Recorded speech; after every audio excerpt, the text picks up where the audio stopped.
ఘనంగా గణిత దినోత్సవం 20వ శతాబ్దంలో ప్రపంచ ప్రసిద్ధిగాంచిన గణిత మేధావుల్లో ఒకరైన భారతీయుడు శ్రీనివాస రామానుజన్ అని ఎంపీపీ జంగం శ్రీనివాస్ అన్నారు.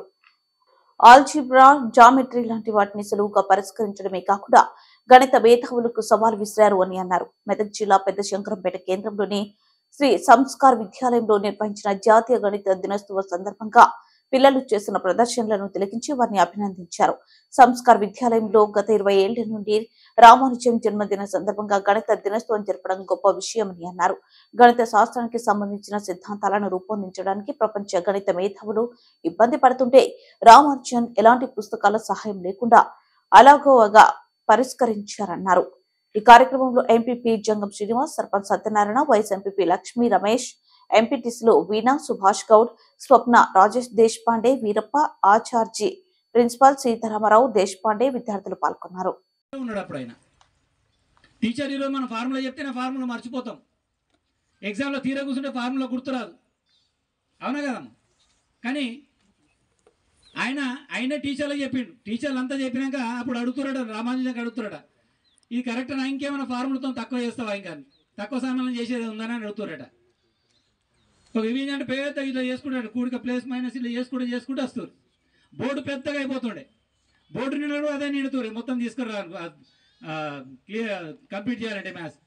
కానీ ఆయన జస్ట్ 2-3 నిమిషాలనే 2-3 పేరాలని అంటే 2-3 లైన్లని చేసి పెట్టేస్తుండే. అటువంటి వ్యక్తి అంటే మ్యాథ్స్ని తక్కువలో కూడా చేయొచ్చు.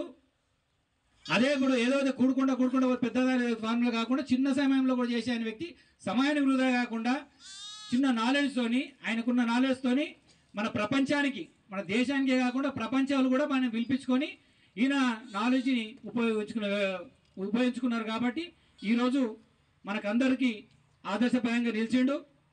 ఆయనే కాకుండా పెద్ద పెద్ద గొప్ప వాళ్ళందరూ కూడా ఎంతో కష్టపడి పైకి వచ్చిన వాళ్ళే.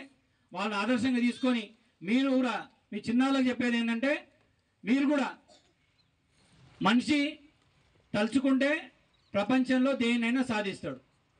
కాకపోతే మనం ఏంటంటే ఆ చదివేదాన్ని చాలా ఇంట్రెస్టింగ్తో వినాలి. ఆ చదివేది ఏదైతే ఉందో మనకు చదువు సార్ చెప్పినప్పుడు ఇంట్రెస్ట్తో వింటే ముందు వినడం నేర్చుకోవాలి. వినడం నేర్చుకుంటే ఆల్రెడీ మన మైండ్లో